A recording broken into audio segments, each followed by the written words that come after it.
Welcome to Life After Everything. This is an 18 plus podcast due to language and the material being discussed and has the potential to trigger anyone in the areas of abuse, addiction, death, murder, cartel, mob, LGBTQ plus, or religion. So please feel free to pause and step away for a minute or two or skip over parts if necessary. While we want to share our stories with you in their fullness, we do care about the impact they may have, and we want you to do what you need to for yourselves. So, with that said, hi, I'm Tam Gentry, and I'm a Gen X mom of a teen with ADHD whose navigation of my husband's gender transition left me deconstructing my faith and rising from the ashes of my life. This podcast is where I unpack identity, relationships, healing, and what it actually looks like to rebuild your life when the script you were given no longer fits. You want to introduce yourself? Sure. Hi, guys. We are excited to have you. Welcome to Life After Everything. This is a place where real life meets real conversation. I'm your co host, Tiffany Hanna. This is your space to laugh, heal, grow, and keep it honest. Here we talk about love, loss, faith, second chances, and everything life throws at our way because none of us are meant to walk this journey alone, and your crazy is not that crazy. So take a deep breath, settle in, and let's have a conversation that just might change your day. All right. Yeah. Well, yeah, So thanks happy everybody for coming. and happy Mother's Day. Yeah, day late, but happy Mother's Day to all of you. Story of my Um, life, day late, dollar short. But let's so we're starting with you today because we kind of finished off on the note last time about like loss and right, right. it Yeah, leveling we were. everything, what that looks like. Can you dive into us about what that looked like for you? Yeah, I was talking about. I think right at the end, I was talking about how I kind of paused on my emotions and then revisited them, or am revisiting them, related to my daughter's death and burial. And I I want to um, say that when I did that, um, I went through a grieving process, obviously, at the very beginning. It was hard, and I had a whole lot of emotion wrapped up into that I talked about in our last episode. So if you haven't listened to that episode, please go listen to episode 4, and that will give you the background for this. But I ended up with a whole lot of emotion related to her death, but also related to myself and related to feeling guilty and shameful about my personal desires and my personal, the place that I was in. And I stopped kind of short on healing all of those components. I dealt with a lot of the grief of the loss of Karen, but I did not deal with the personal aspects of that, and it took many many years. I kind of stuffed those emotions, or as you like to say, I ate those emotions. Right, Tiff? that's Yeah. That's you know that's kind of your verbiage, but it's kind of the same thing. It's like when you feel something, instead of expressing it, feeling it, allowing yourself to go through all of the pain of that emotion, maybe it's not an appropriate time to deal with it. Maybe you just don't want to deal with it, because that is often the case, because who likes to feel pain, right? right. And so we kind of like push those things deeper, instead of, or kind of squash them, I like to think of it, instead of allowing them to be expressed. And it requires expression. It requires us processing it, feeling it, walking through it, to actually be able to release it, to actually be able to heal it. And I was not in a place where I could do that. I was so broken by everything that was happening in my life, that, and I was so young. I was 20 years old when she was born, right? So there, you know, my brain wasn't even fully developed. When are we, like 25, 26? I think I was 26 when I felt my brain kind of finalize its development. And I did not have the capacity, the emotional awareness, or the maturity on any level to truly be able to process and deal with that. And so I was left with years of kind of wearing that pain like a badge or like a cloak, really, that kind of covered me. So, every time May would come around and Karen's birthday would hit or Mother's Day would hit, I would be in this anguish state of revisiting all those feelings. And it wasn't just the grief that I was revisiting, it was also my hatred for myself, my shame, and my guilt and my disappointment and my just all of the blanketed mess of feelings, this whole big ball of feelings that I had not allowed myself to really process. And so I started really trying to understand how that even happened.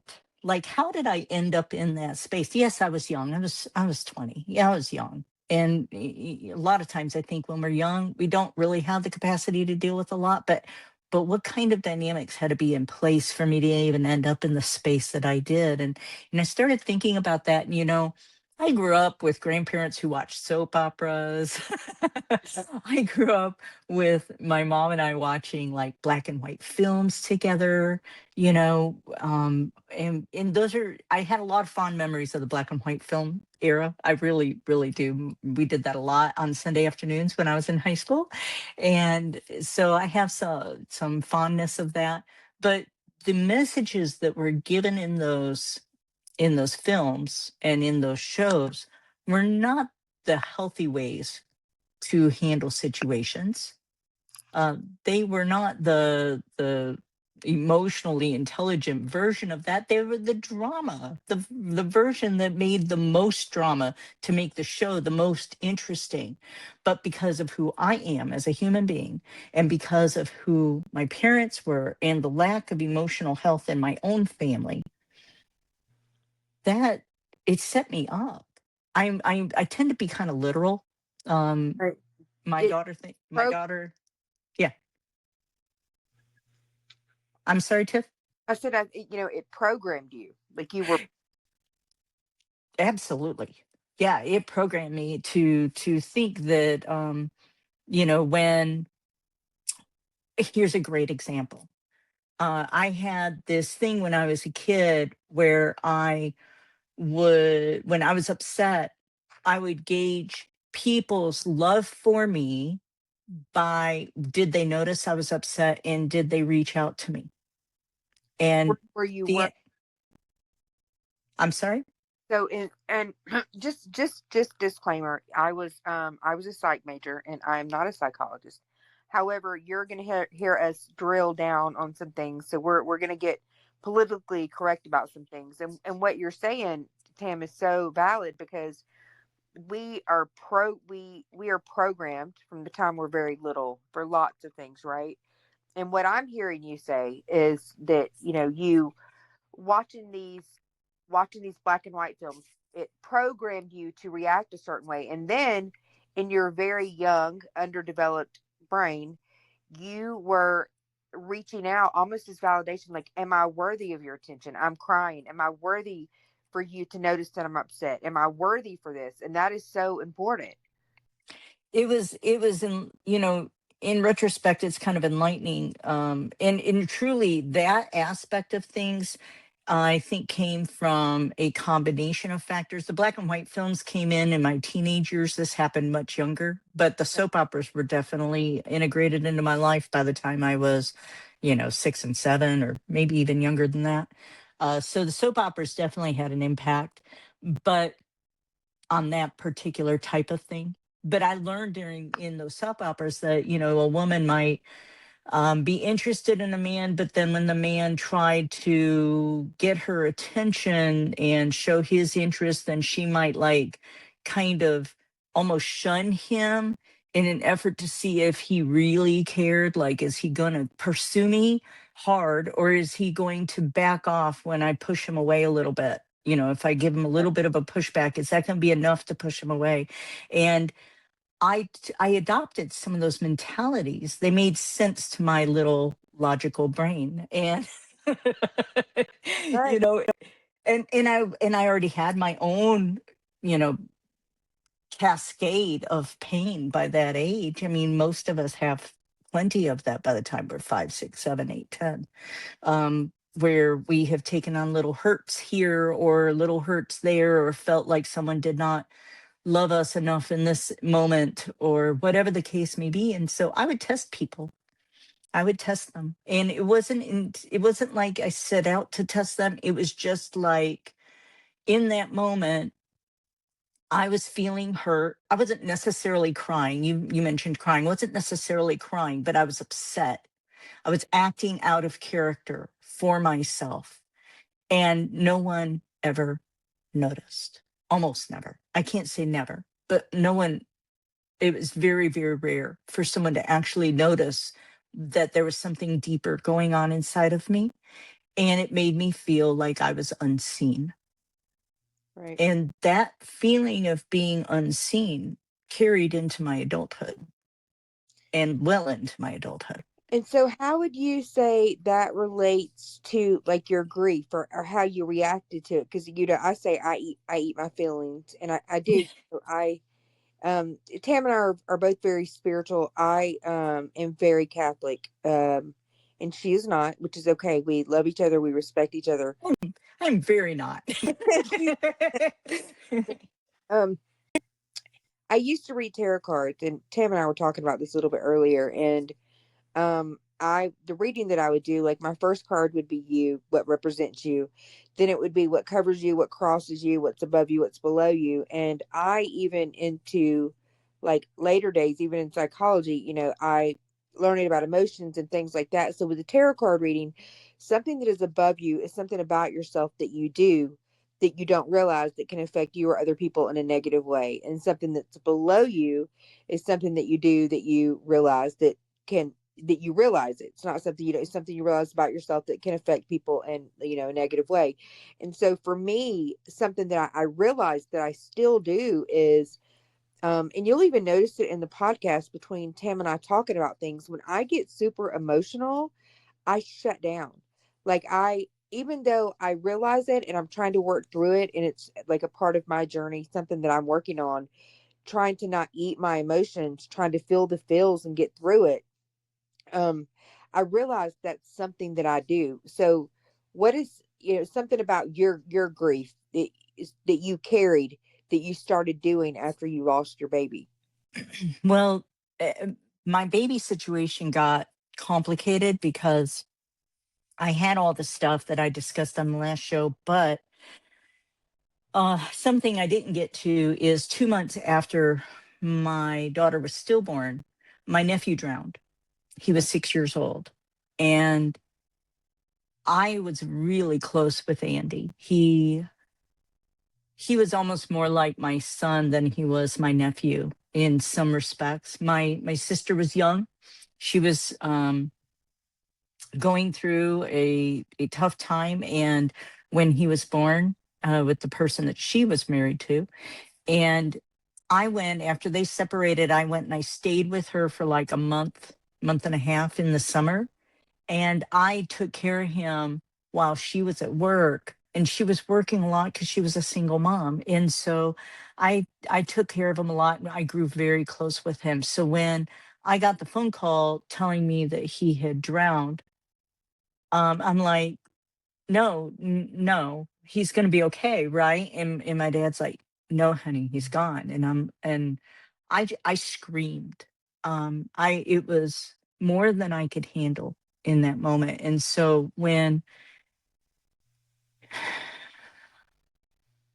after Andy died, and this will give you a really good picture of who my ex-husband was. I was married to Randy at the time, and we went up for the funeral, and the funeral was over, and I was in desperate need of time with my family. Desperate Right. need. And as soon as the funeral was over, he said, okay, time to go. And I'm like, what? No, I need to stay here with my family. No, we need to go. We're not staying. That's great. And it was, my family still talks about that to this day. because they could not believe that he would strip me in my time of such heavy grief, my family's time of such heavy grief, that he would remove me from that. And so in that compounded all of the emotions that I already had going on, and I did not have the emotional capacity to deal with it all. I Right. ended up losing my job. I ended up getting fired. I it was the only time I've ever been fired in my life.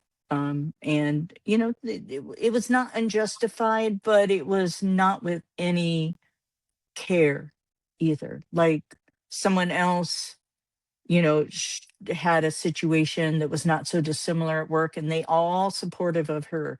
I had the situation, I'm losing it, and I get fired. But I wasn't in sales. She was in sales. It was a little different. It was, more mature than I was, obviously. I had a lot of things that had been going on that were I was having sleep apnea issues and stuff when I was pregnant, and I didn't even know that I had sleep apnea, and so it was causing me to wake up late and fall asleep 6 o'clock at night, and then be late for my 6 a.m. shift, and 5 minutes, but still, it was enough for them to have cause. So, I had that happen, and I had just all of the stuff that I was going through. And instead of being in a position internally where I was able to really process and deal, I shut down. Like you said, I shut those emotions down. I bottled them up. I wore them like a cloak or a badge of honor, but I did not actually process them. I did not actually deal with them. And then that was in that, just even on the grief level, is a tremendous amount of weight to be carrying around, especially for someone so young. Well, and It grief is, for me, grief is love that no longer has a place to go, right? And I think, and for me dealing with it, there's so many people like to put like timelines on grief and things like that. Like for me, there are no rules. There is no straight lines. It Agreed. takes shape. Yeah. And everybody deals with their grief in their own individual way. Agreed. They have these guidelines that say the 5 stages of grief, the 7 stages of grief, whatever. Yeah, those are kind of guidelines, but realistically, it's not the same for everybody. And it's not the same in every circumstance, even with the same person. And you don't get over it. You just learn how to live alongside of it. Yeah. Yeah. I do think that there is a certain place where you get to, where if you're is sufficiently healed, where you can not necessarily feel that grief when you're thinking about that situation or that loss, in the same way that you once did. I certainly am in that place with Karen for sure now. But it took me healing, it took me not just walking through the grieving process, but also dealing with all of my surrounding emotions, the stuff about myself, the self-hatred, the shame and the guilt that I felt, and all of the things related to her death. And it took me healing those things for me to get to that space. And so I know that when I go to Chicago this summer, when I go to her gravesite, I'm going to have some emotion surface, because that's how healing is. Healing is cyclical. It's not all done in one sitting. you know, Sure. we go through it, we feel it, we heal it, we grow, we get out, and we're in a better place, and then at some point in time it resurfaces, or we revisit it, because we've gotten to a place where we can go to that next layer. And that next layer, that deeper layer, is kind of fresh and new, but it's not as oftentimes it's not as intense as that first time that we hit on it. It's different. We know what we're doing now. We know how to process it now. It's different, but it's there's still a layer of healing that's going to happen there if we allow that. And I'm in a place in my life now where I do. I embrace those moments as much as I possibly can. Sometimes I have something hit in a moment when it's inappropriate for me to deal with it. I can't in that moment. And I'll try to make a mental note of it and then make sure that I revisit that. And sometimes that works and sometimes it doesn't because it was, every once in a while that it's a moment that was triggered and I can't grab onto it. Right. Like like no matter how much I try, I can't get those feelings back that were pushing me into that place of having an opportunity to heal. And so that's not too much of an issue now, but I've walked through so much healing now that I'm pretty well practiced. Right. Uh, so I think you're further along than I am. We were talking about like being programmed to things. Like there's something called emotional blackmail, and I think there's an acronym for it called FOG. That many people use when they're talking about it. It's like fear, obligation, guilt, right? mhm, I think that due to like I was sexually abused for a very long time when I was a little girl, and he used to do that to me. Like he would say, I think I've said, he would say, even in my book, I write about it, how, he would say, if we get caught, we're going to get in trouble. What he was really saying is, if I get caught, I'm going to get in trouble. But he would right. play on my emotions and Yes. emotionally blackmail me. And by the way, if you are listening to this, emotional blackmail is a real thing. And if you're going through it, if someone in your life is threatening you with things that you love to get a reaction out of you or to get the correct reaction for what they're wanting out of you, there is a term for it. It is called emotional blackmail. It is not okay. Um, No, but it's not. the programming from that, I, since Jamie, I had one boyfriend, and that boyfriend, won't say his name, but I won't give him the honor of that.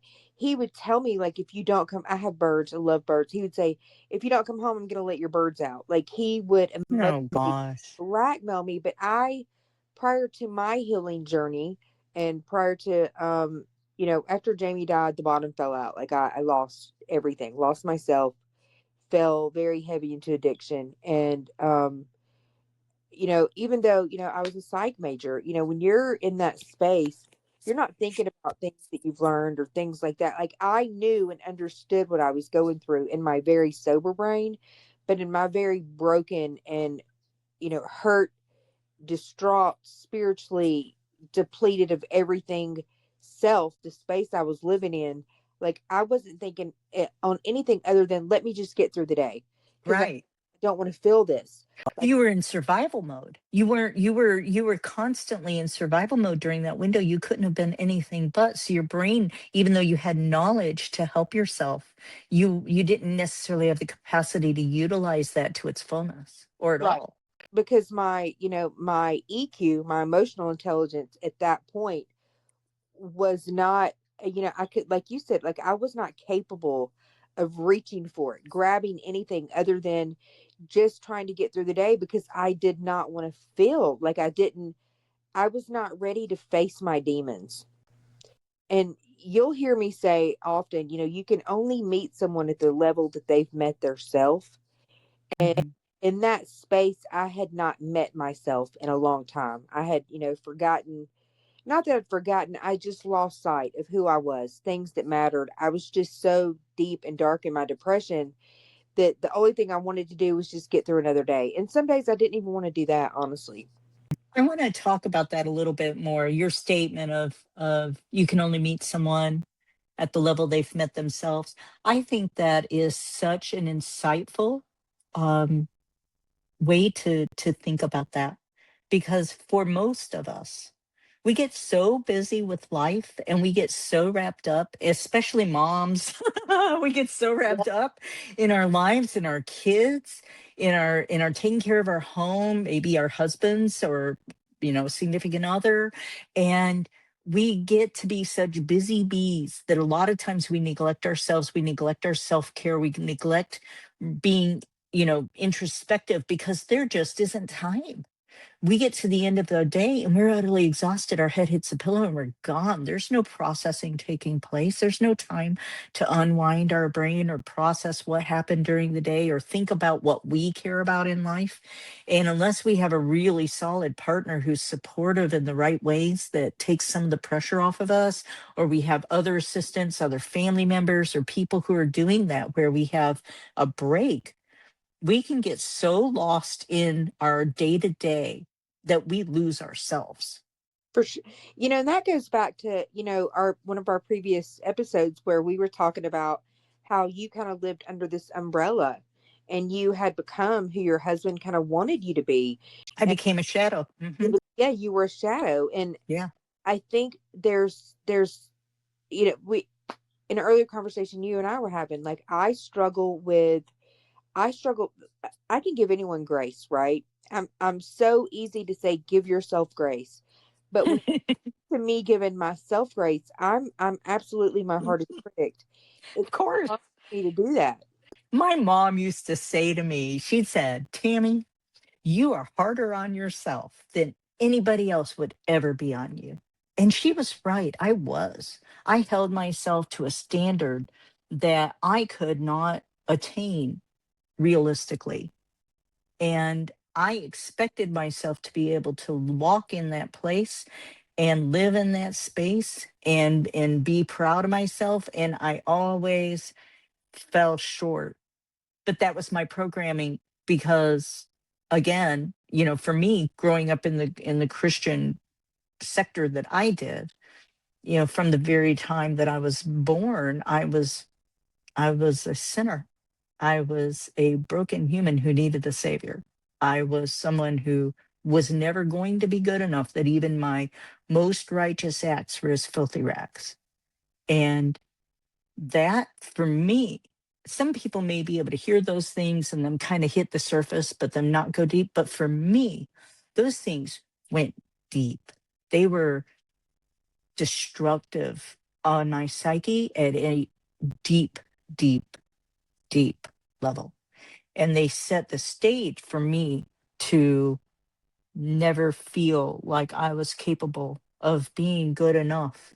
And so when I went into my marriage with David, and I was being told that I needed to be softer, or I needed to be this, or I needed to approach this way, or I needed to whatever. And I started morphing myself because I was always trying to meet this invisible standard that I had created for myself that said, I can finally be good enough to be loved. I can finally be worthy of someone's love and adoration and admiration and finally be cherished by someone. And you know what? That day never came. And that day doesn't come until you learn how to love and cherish yourself. For sure. And then you can come into alignment with that. But you can't come into alignment with that if you're not living that space. Right. You can't meet someone at the level they haven't met themselves. And it's so interesting how we can evolve. Like, and I am let me just say I am light years away from where I was. It took I was so angry at God. Um Been there, done that. yeah, I was so angry, so mad at God. It took me realizing that Jamie's walk was not about me. It was about him. And, Yes. um maybe, just maybe, me and Angelo and Jonathan are the only things that could make him believe in God, believe in something different, something bigger, and it did. But what I will say is that, like even now, okay, I'll dive into this a little bit. There is there's someone that I'm talking to, by the way. I don't know if you know that, Tim. I think you mentioned it like a few days ago. Yeah. And we get along so great, and it's so fun. Like, mainly it's me talking trash to him talking trash to me. I'm making fun of him, he's making fun of me. And every now and then, like, he'll say, like, he flirts with me, and, like, of course I flirt back. But he's got some heart issues. And we were talking the other day, and I was like, oh, this is fucking perfect. This is what I get. Like, someone that I could potentially care about, potentially, 'cause, like, we were talking last night. I'm like, it's great. Like, I hit all the boxes. He hits all the boxes, and we really enjoy each other. But then there's that place in me that, um, due to my life, due to my circumstances, like I'm always going to wait for the other shoe to fall. And the fear inside me of knowing, okay, he's not dying tomorrow. Like he jogs 2 miles a day and he's doing all these things. But there's that place in me that's like, but there's this underlining issue. And I almost feel like, um, I don't feel like I don't deserve happiness. Let me say that. But on deeper down, I don't. But on the surface, I still battle those emotions. Like, is this what I'm set up for? Is this what I'm meant for? Because I mean, my life has been very tragic, and Right. past has been very violent. And I'm like, okay, everything's good. Life is good. Like, I finally love me again for the first time. I'm like, and then I meet somebody, and guess what? Guess what? He has Hey. serious heart problems. Yeah, well, as someone who's had heart problems my whole life, I can tell you it doesn't automatically mean a death sentence. Well, he's like, I'm not going to die tomorrow. And I'm like, as long as I love you, you're good. If I, I then your time's clicking, you're okay. Yeah, yeah. I mean, I've known people who've been in congestive heart failure for more than 10 years and they're still going strong. So, it does there's so much opportunity in current medical, you know, scientific discoveries and things that they've done over the past 40 years. I mean, since I was a kid, medicine has advanced so dramatically. Right. Things that would have killed my grandparents. My grandparents were born in the late 1800s, and so at least my dad's parents were, Right. and things that would have killed them, or killed their parents so easily, just are not issues now. They're Right. just so not. And I think for me, here's where I've come to in life and loss, right? There is beauty in the pain.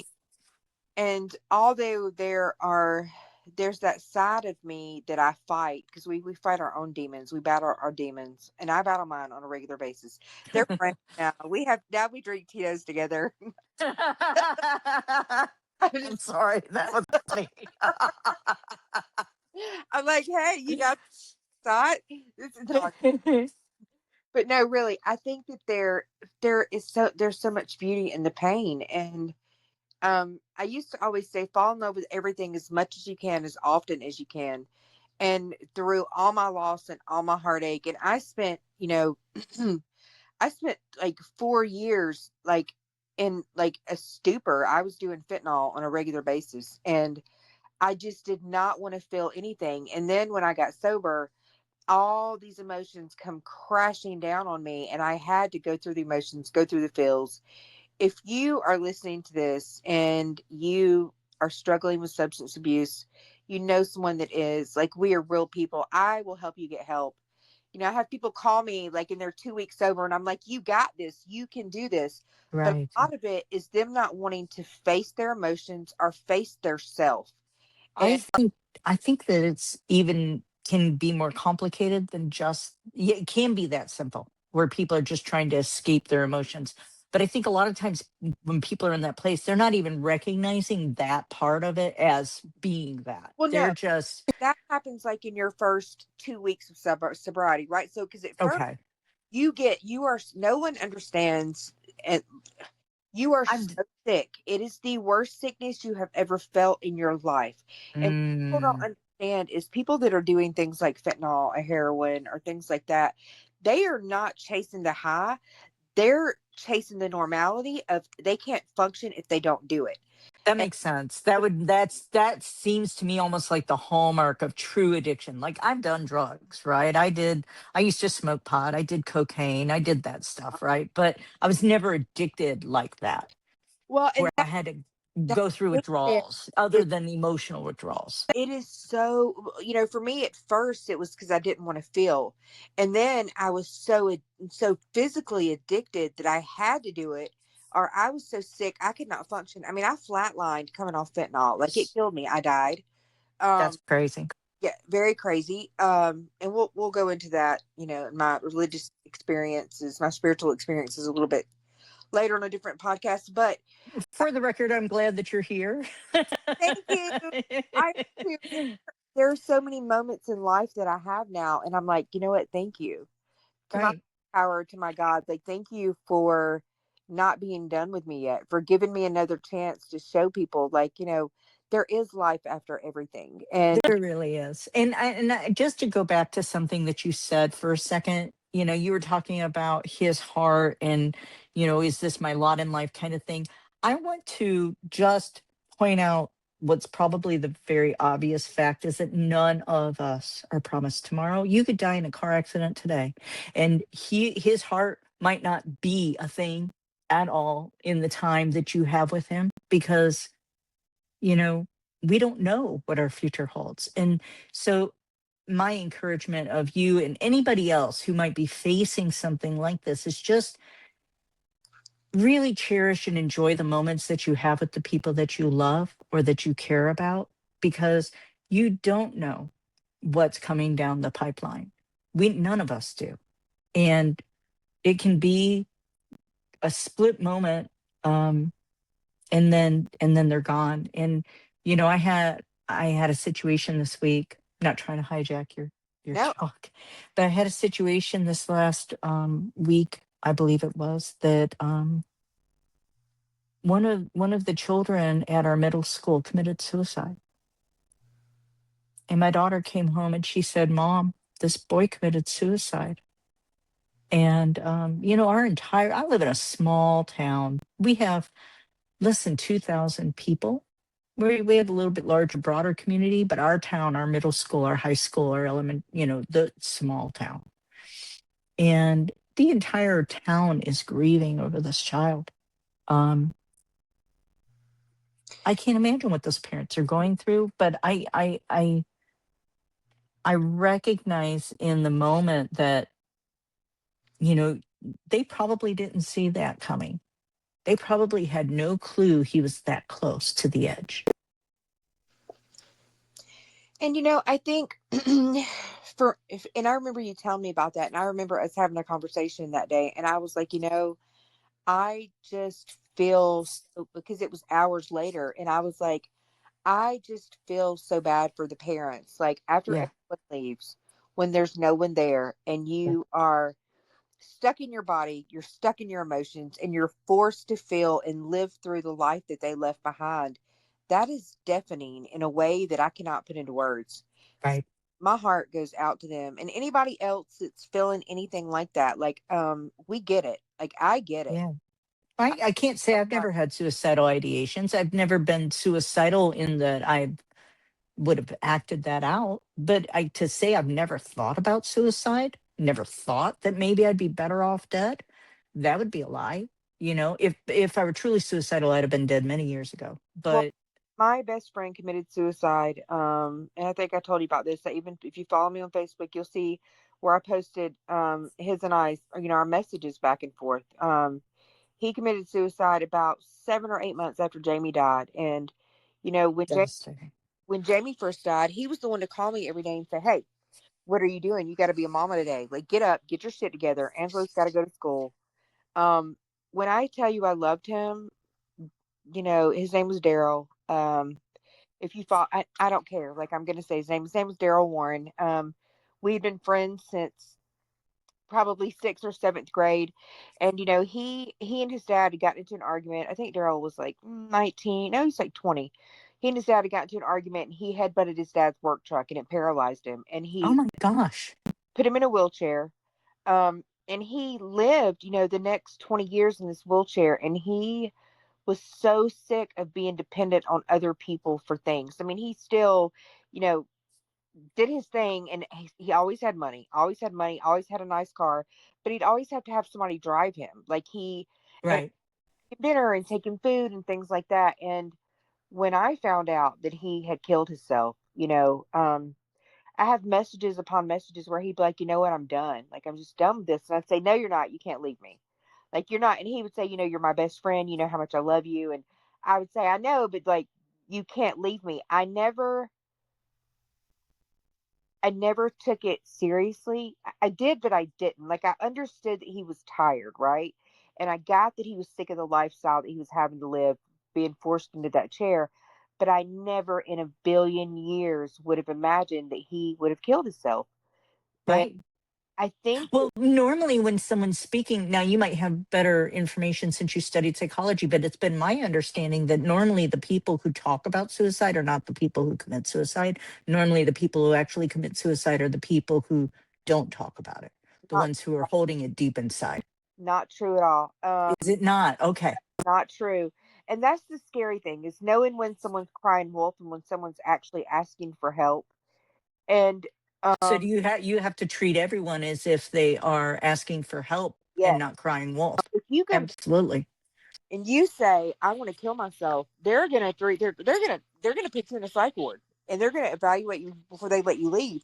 Because what we now know, psychology obviously has evolved great, in the past 100 years. But people that voice it's just figuring out who's crying wolf and who's not. And Thank you for dispelling that myth, by the way, both yes, for me and anyone else who might have heard that same yes, myth. someone that is saying that and those words are coming out of their mouth, take it seriously. Okay. Take it seriously because he, for all practical purposes, was a happy guy and wore nice clothes and we'd go shopping. And I loved him so much. I never in a million years would have believed that he not only did he kill himself, he signed a D&D, a do not resuscitate, meaning if I'm in Right. the hospital for something, and I didn't know that either. Like that's the Mm. else that I did not know. And I had he had signed over like medical power of attorney to me, but I didn't know he But signed, you didn't know he had a D&D? I did not know that. Oh my gosh. Because the day that he was in the hospital and basically they found him, they had him on life support. I was like, they can't do anything without me. Like they can't do anything. Like I have paperwork where he signed medical power of attorney over to me, but he had signed a D&D on his own.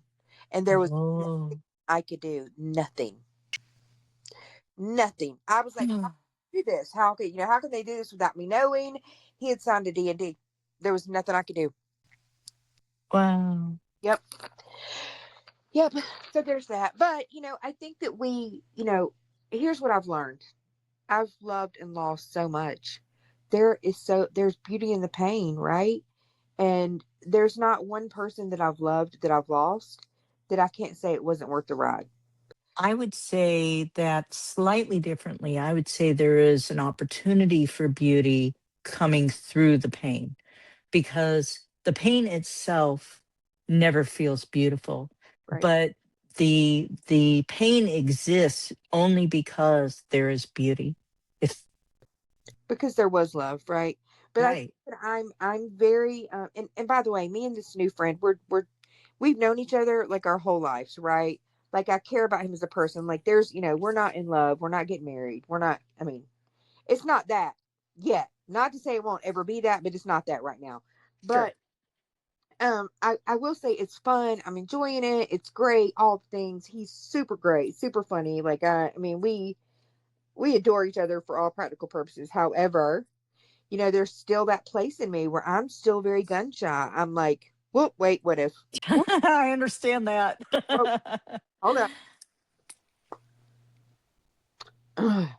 The things that life throws at us, Tam. Mm. But I think And seems to keep throwing. it does. It keeps, you know what I said the other day? I was like, okay, I'm looking up the sky and I'm like, you know what, God? I'm done with the character building. I'm done. I need no more character building. I am so bro. Don't throw anything else at me. Let somebody else try for a minute. And then, my niece and I are talking, and I'm like, you know what? My guardian angels are up there, like debriefing each other. Like, okay, this one is crazy. It's a little bit unhinged. We need back up. There needs to be two of us. Back up, please. Please. Back up. Back. Like, I'm not sure about this one. Are you sure I don't want to lose my job over this one? No.